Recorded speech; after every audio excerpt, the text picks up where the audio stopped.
মন্ত্রী তার মৃত্যুতে শোক জানিয়েছেন। আজ পর্যন্ত যাই হোক এই মোটামুটি আছেন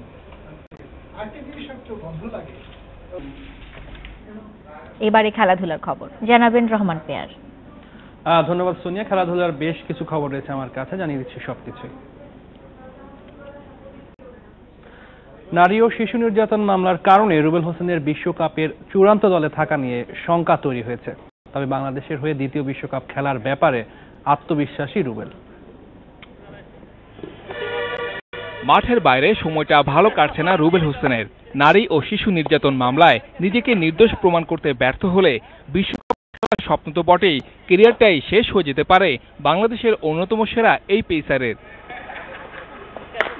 প্রায় এক সপ্তাহ পর আবারও অনুশীলনে ফিরেছেন রুবেল। তবে ক্রিকেট ছাড়া কোনো বিষয় নিয়ে কথা বলতে রাজি হননি। বিশ্বকাপের চূড়ান্ত দলে থাকার জন্য প্রস্তুত করছেন নিজেকে।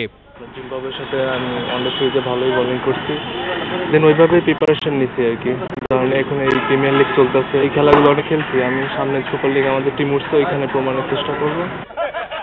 বিশ্বকাপে বাংলাদেশের ভালো করাটা নির্ভর করবে পেসারদের উপর, জানা আছে খুলনার এই পেসারের।